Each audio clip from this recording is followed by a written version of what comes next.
आपकी बीवियों को हमारे निकाह का पता है? पता होगा उन्हें, उनका नेटवर्क बहुत स्ट्रांग है। तो उन्हें कोई फर्क नहीं पड़ता? यार मुझे नहीं पता कि उन्हें फर्क पड़ता है कि नहीं पड़ता। बहरहाल मुझे इसमें कोई दिलचस्पी नहीं। मेरी पहली बीवी ने मुझे अपना शौहर कभी माना ही नहीं। मैं आज भी उसके लिए उसका छोटा देवर ही हूँ। उसे कोई फर्क नहीं पड़ता मेरी दूसरी शादी से, तीसरी शादी से या चौथी शादी से। और वही मेरी दूसरी बीवी, उसके बट्टे में मेरी बहन ब्याही गई है और सब जानते हैं कि मेरे बहनों ने खुफिया 2-3 शादियां कर रखी हैं। उसमें इतनी जुर्रत नहीं कि मुझसे सवाल करें। अगर आपको कोई दिलचस्पी ही नहीं है और किसी एतराज़ का डर भी नहीं है तो आप हमारा निकाह डिक्लेयर क्यों नहीं कर देते? सकीना, मैंने पहले दिन तुम्हें कहा था कि मैं इस शादी को डिक्लेयर नहीं करूंगा और इसे खुफिया भी नहीं रखूंगा।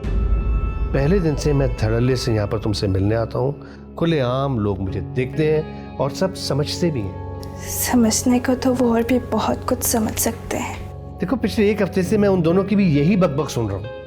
तुम्हें यहाँ मैंने इसलिए नहीं बिठाया कि तुम मेरी टेंशन में और इजाफा करो। प्लीज तुम अंदर जाओ, जाओ प्लीज जाओ।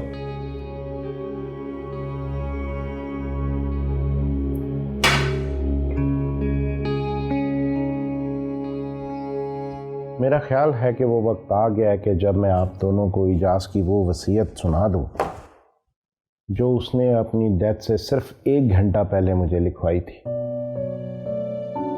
आप इसे उसकी आखिरी ख्वाहिश भी समझ सकते हैं। जी अंकल, ज़रूर सुनाइए। मैं जानना चाहूँगी कि मरने से पहले पापा के दिल में मेरे लिए क्या जज्बात थे। एजाज मीर ने बकायमी होशो हवास अपनी सारी प्रॉपर्टी और बिजनेस की पावर ऑफ अटर्नी अपने दामाद हारून सफ्दर को दे दी है।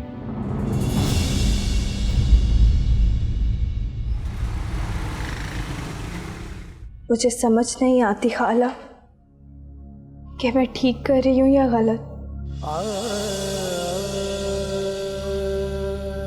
मैं उस जैसे शराबी के हर हुक्म की तमील ऐसे करती हूँ जैसे ये मेरी जिंदगी का एक वाहिद मकसद हो, सिर्फ इसीलिए कि वो मेरा शौहर है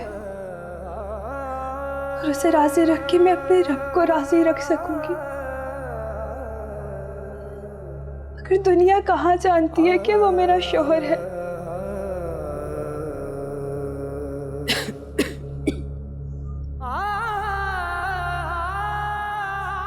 तू तो जानती है ना, तेरा रब भी जानता है।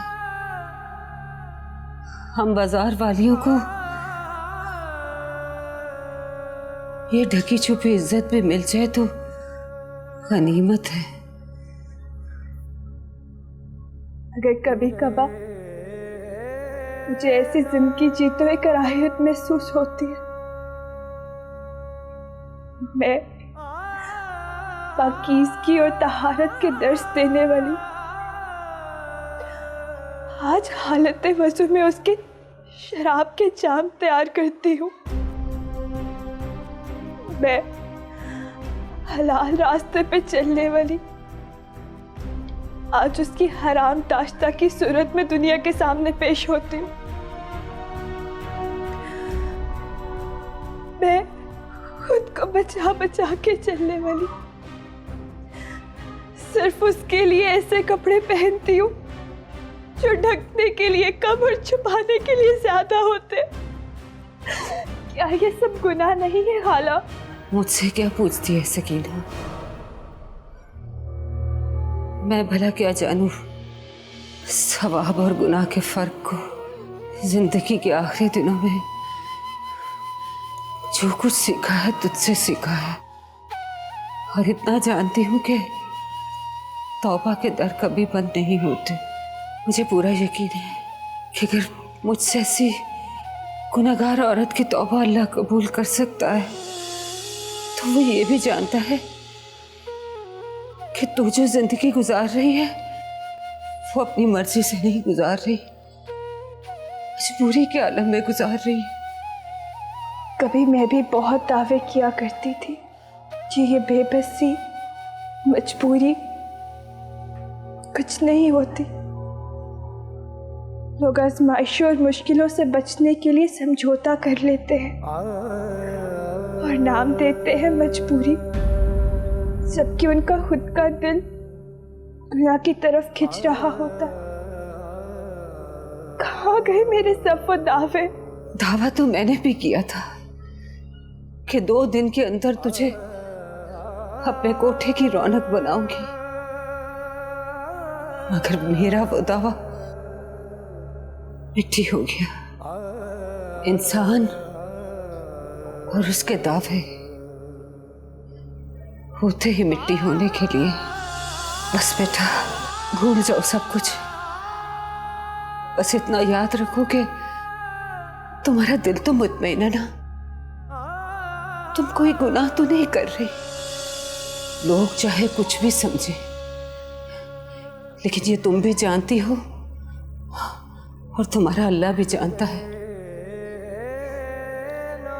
कि तुम फारूक के निकाह में हो।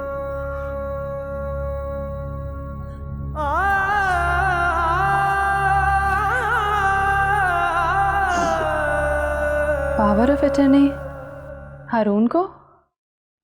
हाँ, और ये भी कि निशी, निशी मेरी बात सुनो। निशी, हारून रुको, बैठो।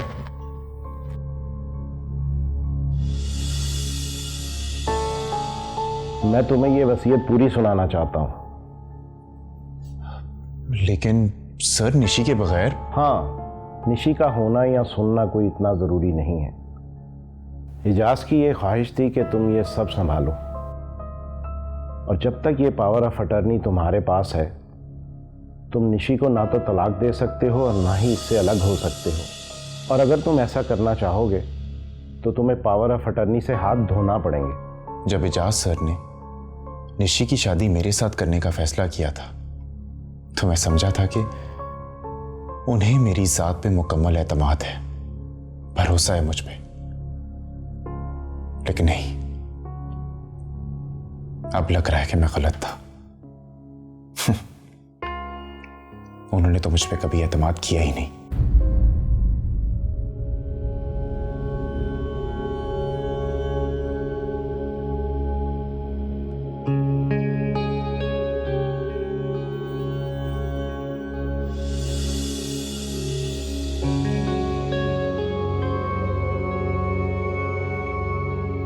निशी,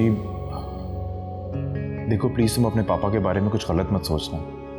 पता नहीं वो किस कैफियत से गुजरे होंगे जब उन्होंने फैसला किया होगा। मैं उनके बारे में गलत क्यों सोचूं? मैं तुम्हारे बारे में गलत क्यों ना सोचूं? मेरी तुम्हारे बारे में राय बिल्कुल सही थी। तुमने ये सब कुछ पैसे और दौलत के लिए किया। मेरा शक बिल्कुल ठीक निकला। तुम मेरे पापा के करीब सिर्फ इसलिए हुए ताकि उनका एतमाद हासिल कर सको। निशी, तुम गलत सोच रही हो। देखो, तुमसे शादी करना भी मेरे वहमो गुमान में नहीं था, और ना ही इस प्रॉपर्टी का मालिक बनने का तस्वुर किया था मैंने। ये दोनों फैसले तुम्हारे पापा के अपने थे, मेरा कोई ताल्लुक नहीं है इनसे। तुम्हारी दिली ख्वाहिश तो पूरी हो ही गई। अब सब कुछ तुम्हारे हाथ में है और मैं तुम्हारे रहमो करम पे। अब तो तुम मुझसे गिन गिन के बदले लोगे।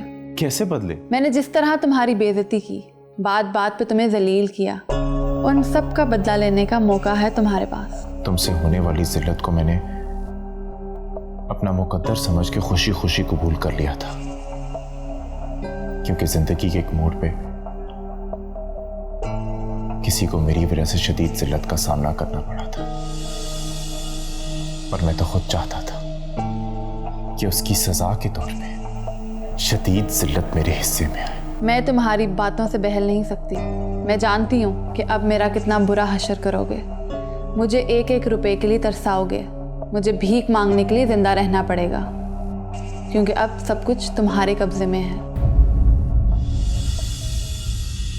ये कहाँ लेके जा रहे हो तुम मुझे? वकील अंकल के पास। क्यों? तुम्हें तुम्हारा सुकून और यकीन वापस दिलाने के लिए। मैंने उनसे कहती है कि वो पावर ऑफ अटर्नी के पेपर्स तैयार कर दें, ताकि मैं उन पर साइन कर दूं और तुम्हारा सब कुछ तुम्हारे हवाले कर दूं। निशी, अब तो तुम्हें यकीन आ जाना चाहिए कि मुझे तुम्हारी दौलत में कोई दिलचस्पी नहीं है। गाड़ी रोको। मैंने कहा गाड़ी रोको, वरना मैं गाड़ी से क्या हुआ है? एक मिनट रुको, क्या हुआ है? सब्र करो। अब बताओ क्या मसला है? निशी, निशी, निशी रुको, निशी मेरी बात सुनो, क्या मसला क्या है तुम्हें? मैं वही तो कर रहा हूं जो तुम चाहती हो, फिर तुम्हें मसला क्या है अब? नहीं, तुम वो करे जो तुम्हारी ख्वाहिश है, कौन सी ख्वाहिश? मुझसे छुटकारा पाने की। और तुम्हें क्या लगता है कि मुझे विल के बारे में कुछ नहीं पता? मुझे वकील अंकल सब कुछ बता चुके हैं कि जब तक पावर ऑफ अटर्नी तुम्हारे पास है तुम मुझे तलाक नहीं दे सकते। और तुम चाहते हो कि तुम ये पावर ऑफ अटर्नी छोड़कर मुझसे जान छुड़ा सको। खुदा का वास्ता है निशी, निशी मेरी समझ में नहीं आ रहा कि मैं तुम्हारी बदगुमानियां किस तरह दूर करूं। तुम एक वहम से निकलती हो तो दूसरे में मुब्तला हो जाती हो। मैं करूं तो क्या करूं? पापा समझते थे कि शायद तुम्हें पावर ऑफ अटर्नी की लालच दे के तुम्हें पूरी जिंदगी मेरे साथ जोड़े रखें, पर उन्हें यह नहीं पता था कि उनकी बेटी इतनी बुरी है और इतनी नाकाबिले बर्दाश्त है कि तुम्हें इस पावर ऑफ अटर्नी से हाथ भी धोने पड़े तो तुम्हें गवारा है। उनकी तो सब प्लानिंग ही फेल हो गई। ओ कौन सी प्लानिंग? किसी ने कोई प्लानिंग नहीं की है निशी, खुदा का वास्ते देखो हाथ जोड़ा हूं तुम्हारे सामने। ये बेकार की सोचे छोड़ दो और प्लीज पॉजिटिव सोचना शुरू करो, प्लीज।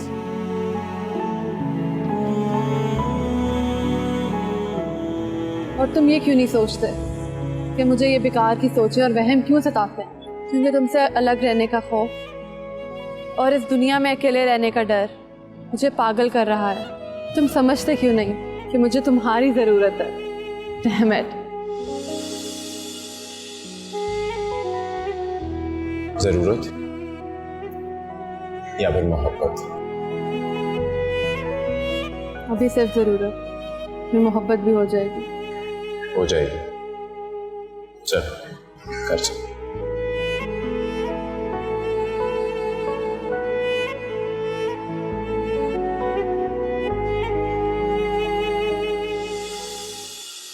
क्या? मैं तुम्हारा बाप नहीं हूं, चचा हूं। बाप अगर हूं भी तो सौतेला। ठीक है ठीक है, यही बात अगर मैं आज से बहुत पहले समझ लेता जो तुम मुझे समझाने की कोशिश कर रहे हो तो मैं तुम बेफैजों पर अपना वक्त जाया ना करता। अच्छा, लालच और मुझे तुम्हारे बाप की जायदाद को मैंने दुगना तिगना कर दिया है। हाँ, नहीं करूंगा मैं तुम्हारे हैंडओवर, क्योंकि तुम अपने मामू के बहकावे में हो। और कह देना उससे कि जब तक मैं जिंदा हूं उसे हड़प करने नहीं दूंगा, समझे?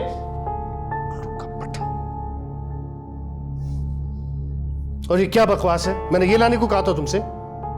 जो आपने लाने को कहा था वो तो जल्दी पे तेल के बराबर है।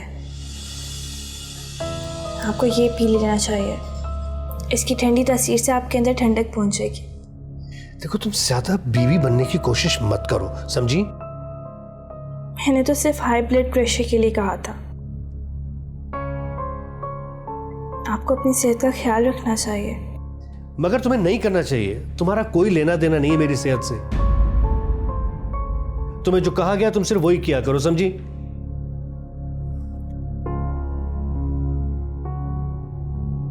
मैं आपके लिए ड्रिंक बना के लाती हूँ।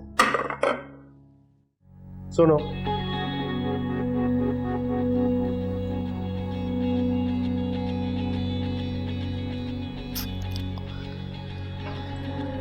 मैं कुछ दिनों के लिए गांव जाऊंगा और इन सारे मामला को जाके सेटल करके आऊंगा once and for all.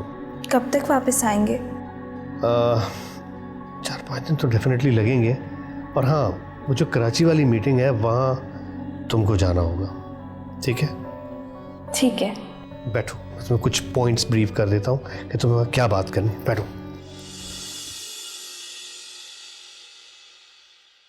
Karachi? Sir last week आपसे पूछ के ही फाइनल किया था। हाँ यार वो तो ठीक है, मगर एक्चुअली इस डेट को मेरी एक अपॉइंटमेंट और है। अच्छा चलो मैं बताता हूँ आपको। Okay sir.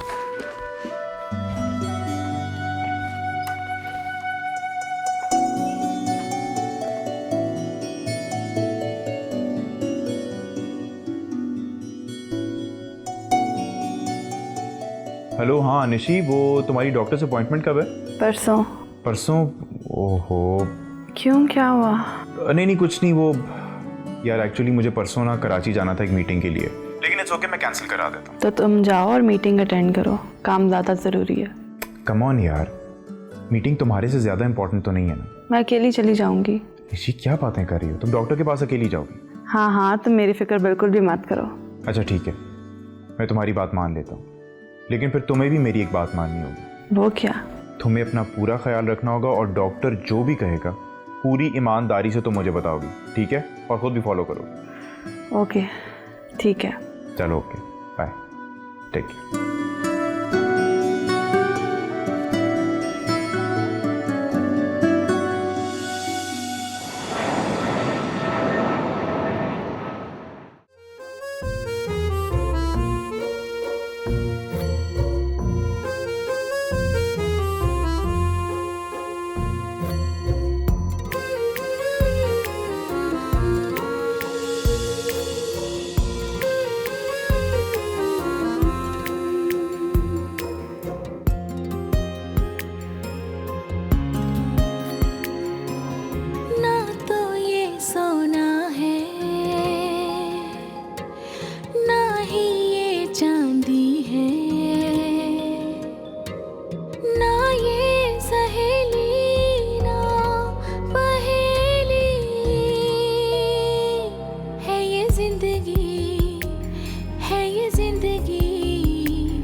ये सोनिया है, फारूक की नई दरियाफ्त। दरियाफ्त? लेकिन मैंने तो सुना था कि बीवी है उसकी। किससे सुना? अरे ऐसा तो कुछ भी नहीं है। जब घर से बाहर दूध मक्खन घी मिल रहा हो तो घर में भैंस मारने की क्या जरूरत है?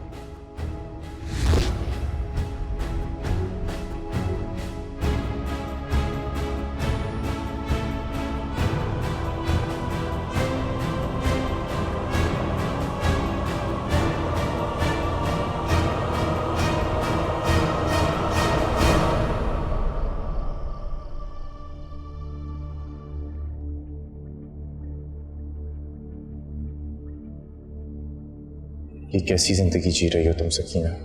कैसे कई गुना बेहतर वो जिंदगी ना होती जो मैं तुम्हें देना चाह रहा था।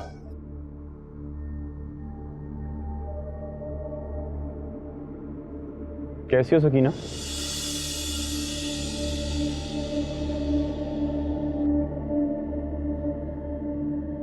सोनिया, सोनिया फारूक। तो तुम अभी तक लाहौर में रह रही हो? भागे तो तुम थे वहां से। वहां रुक के करता भी क्या? इस शहर ने तो मुझे नाम मुराद ही कर। मुराद तो मेरी भी कोई पूरी नहीं हुई, लेकिन फिर भी रह रही हूँ। खैर, सुना है तुम्हें हिजरत रास आ गई है, बड़ी तरक्की कर ली है और कर रहे हो। लगता है मुझे ठुकराना तुम्हें कुछ खास रास नहीं है। वैसे तुम कर क्या रही हो फारूक के पास? जो एक सेक्रेटरी कर सकती है। सेक्रेटरी तो मेरी भी है, इनफैक्ट काफी ब्रिलियंट है, लेकिन मैं सिर्फ उसकी जहानत इस्तेमाल करता हूं और इस एक सलाहियत की तनख्वाह देता हूं उसे 28,000 रुपए माहवार। इसमें लाखों की शॉपिंग, एक आलीशान बंगला और कार तो हर के शामिल नहीं होते। हर बंदा तुम्हारी तरह नहीं हो सकता हारून, स्पेशली फारूक या उस जैसे मर्द। उन पे कोई ऐसा दौर नहीं गुजरा कि वो तुम्हारी तरह लोगों का एहसास रखते। और जाहिर है जैसा वक्त तुम पे बीत चुका है, तुम्हारे दिल में दूसरों का दर्द तो होना ही चाहिए। क्या हुआ अरुण, इतने अरसे बाद मिले हो और चंद लम्हों में ही बेजार हो गए? तुम्हें तो बहुत ख्वाहिश थी ना पूरी जिंदगी गुजारने की मेरे साथ।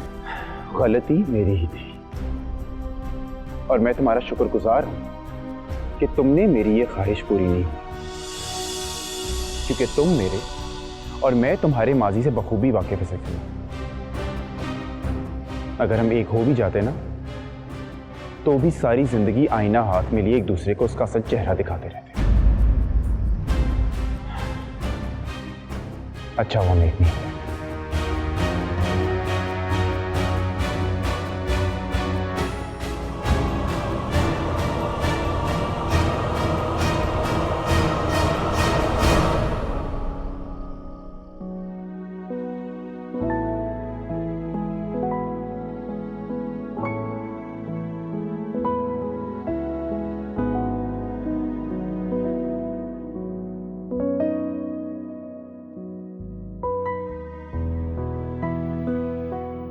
और तुम्हारे हस्बैंड नहीं है तुम्हारे साथ? एक्चुअली वो आउट ऑफ सिटी गए हुए हैं बिजनेस मीटिंग के लिए।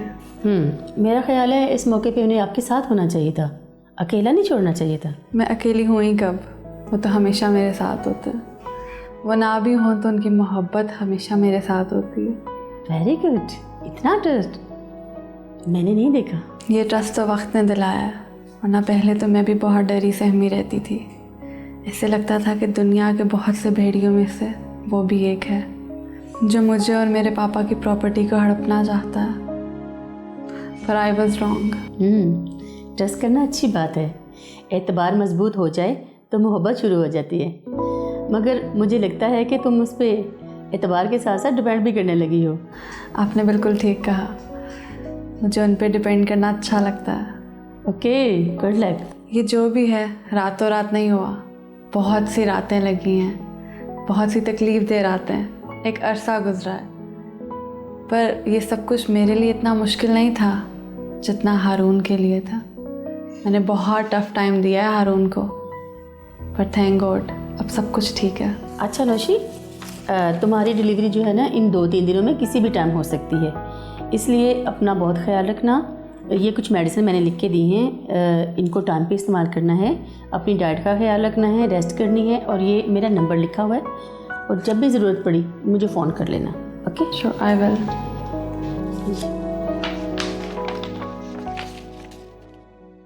आँखों देखा जो कुछ भी हो सारा सच नहीं होता, जिस तन लागे वो तन जाने, बाकी सब कुछ धोखा। कभी ये माशा है, कभी ये तौला है, कभी है पत्थर, कभी मोम जैसी है ये जिंदगी, है ये जिंदगी। सात रंगों में गूंधी हुई जिंदगी। पता नहीं मैं तुमसे ऐसे रूडली क्यों बात कर रहा था। शायद इसलिए कि मैंने जो तुम्हें दिल में ऊंचा मुकाम दे रखा है उससे नीचे देखना मुझे बर्दाश्त नहीं हुआ। फिर भी मुझे ये सब तुम्हें नहीं कहना चाहिए था। मेरा अपना दामन कौन सा साफ है, मगर सकीना तुम्हारा दामन मैला नहीं होना चाहिए था, नहीं होना चाहिए था।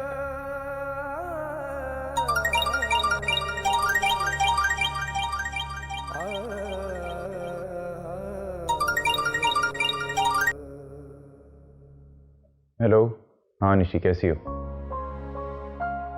अच्छा क्या कहा डॉक्टर ने?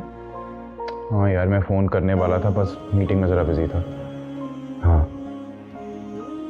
सही सोचा तुमने, तुम्हें याद कर रहा था, बल्कि बहुत याद कर रहा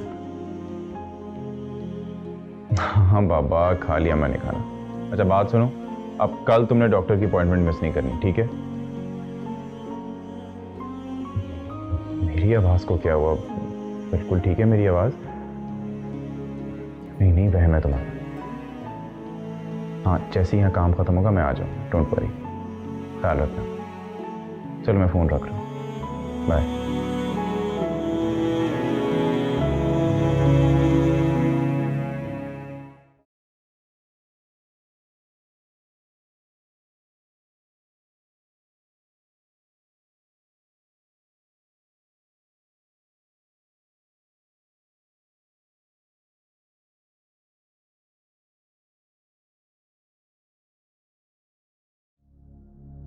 या अल्लाह, तो नियतों का हाल बेहतर जानता है। जब पहली बार मैंने उसे धुतकारा था तो वो मेरा तकब्बुर था, अगर इस दफा बुरा पेश आने की वजह मेरा तकब्बुर नहीं, मेरा फारूक के साथ रिश्ता है, मैं उसके साथ निकाह में हूँ। मैं नहीं चाहती कि किसी कमजोर लम्हे मेरे दिल में दबी हारून की मोहब्बत जाग जाए और मैं गुनहगार हो जाऊं। इसलिए हारून के साथ मेरे सख्त रवैये को माफ कर देना, या अल्लाह माफ कर देना।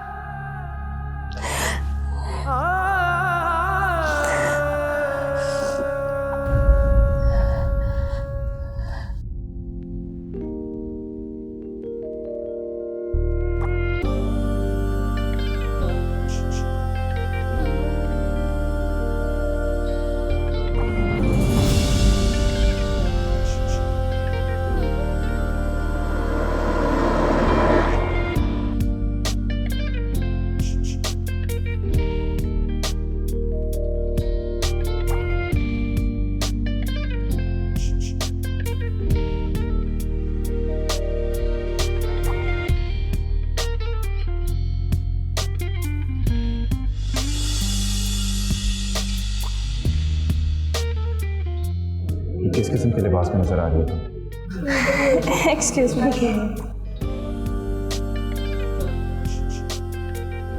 जिस तरह के ड्रेस में तुम मुझे देख रहे हो, सिर्फ मैं ही नहीं देख रहा, बल्कि और भी बहुत से लोग देख रहे हैं। एक्चुअली इस तरह के ड्रेसेस स्पेशली बनाए ही इसलिए जाते हैं कि एक बार नजर पड़े तो पलटना भूल जाए। काश कि जिस रास्ते पे तुम पड़ गई उससे वापस पलटा।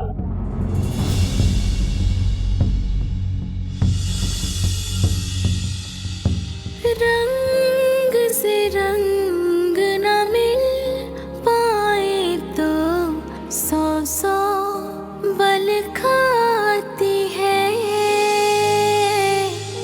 बेचारी,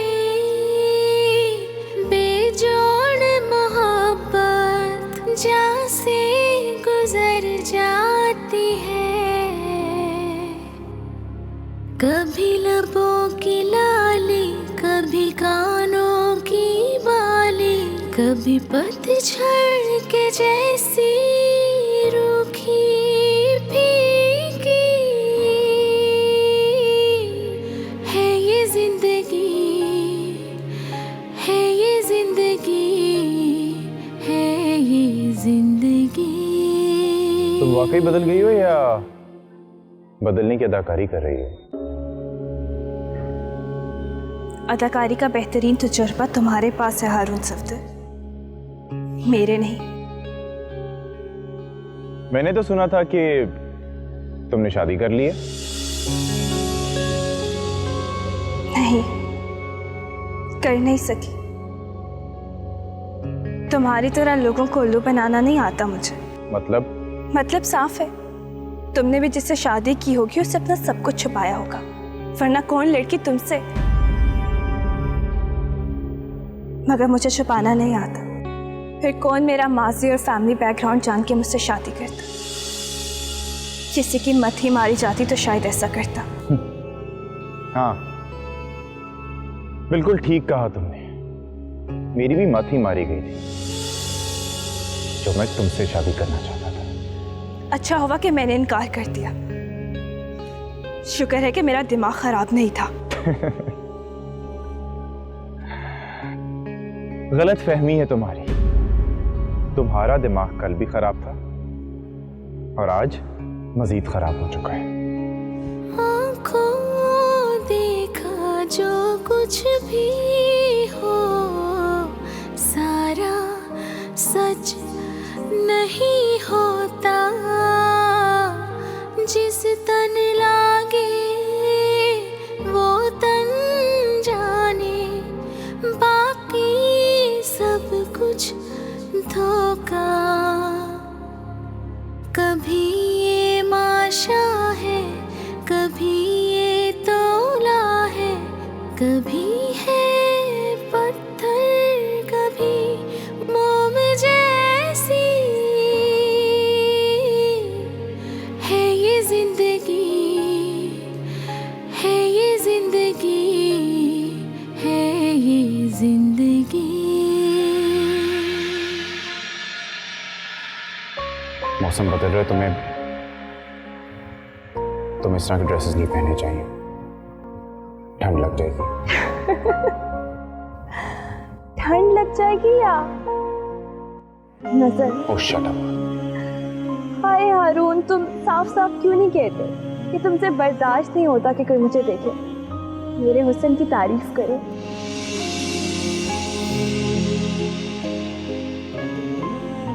तुम्हारी जगह अगर कोई और लड़की भी होती ना, तो वाकई मुझसे बर्दाश्त ना होता कि वो यूं दावते नजारा थे और लोगों की गंदी गलीज नजरें उस पर पड़े।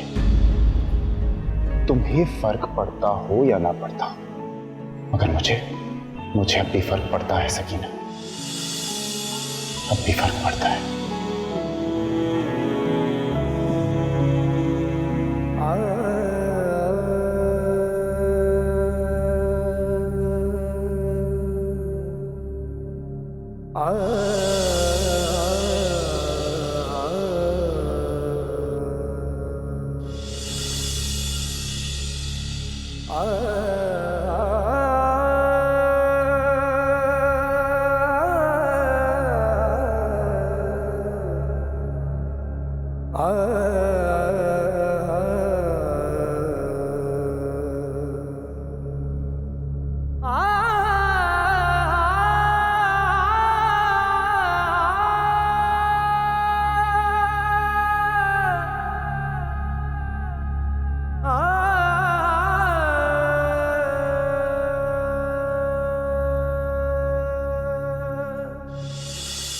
अंकल कैसे हैं आप?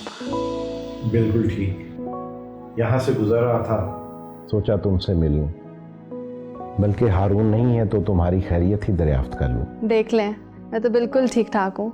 और क्या हो रहा है भाई? कुछ भी नहीं, बस नमाज पढ़ रही थी और कुछ सूरतें हैं, उनका इंग्लिश वर्जन पढ़ रही थी।